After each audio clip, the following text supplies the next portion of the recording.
So, what are your thoughts on Butler's play so far these first two games?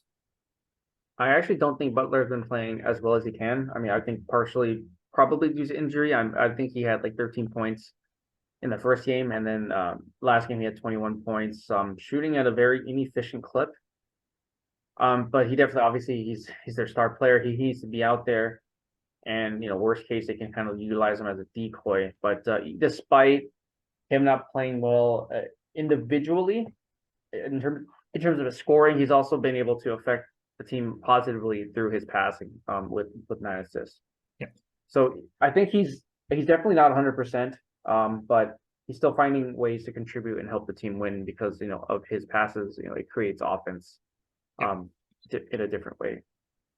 Yeah, I pretty much agree with you. Like he doesn't look 100%. I don't know whether it's just so many games and so many minutes throughout these playoffs, or if the ankle that he suffered against New York is bothering him because he retweaked the ankle twice against the Celtics, most recently in the third quarter of Game 7, which no one talks about. But so he's played a ton of minutes, a lot more games than the Nuggets, and he has these minor tweaks, right? So he does look not limited, but for lack of a better term, slightly limited physically when he's out there.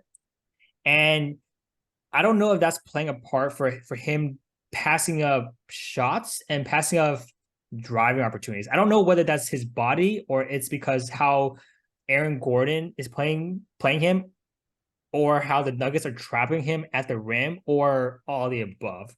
Because I do think that one thing that the Nuggets have done, which I think they watched film of the Celtics, quite frankly, is the Celtics had someone on Jimmy, and when Jimmy would begin his drive, the big would just automatically just run over and double at the rim, and it would just make Jimmy hesitate and just pass the ball out. And that's what the Nuggets have been doing. So if I had to guess, I think the Nuggets watched some of that film of how the Celtics were very successful against Jimmy in games 4, 5, and 6, and that's what they are using, if I had to guess.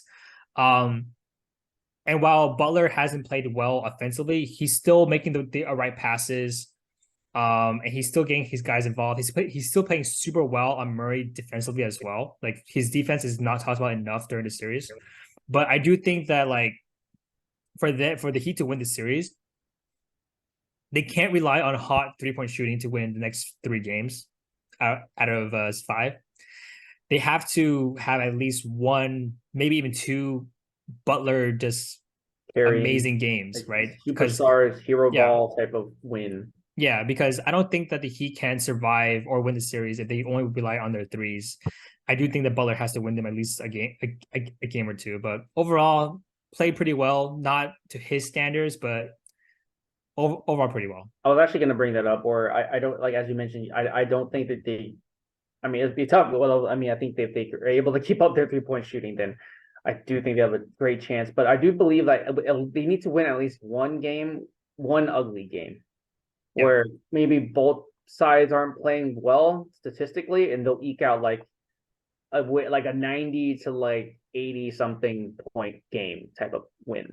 yeah. I do think Where that I do think if this series goes to Game 7, I do think that will be a series or a game where it'll be like a 90-86 game.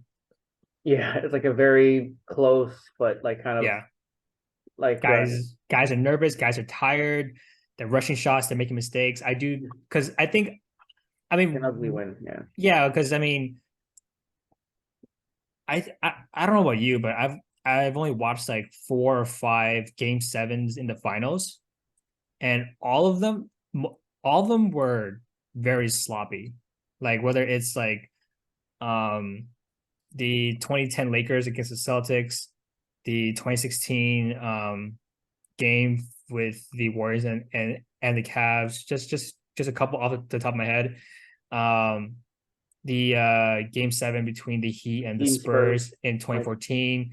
2013. Um, there were a lot of sloppy moments, right? So I do think I that think it's the to other game to seven. your point, I do think that if we do have one of those grind out games, it most likely will probably be Game 7 if we have one.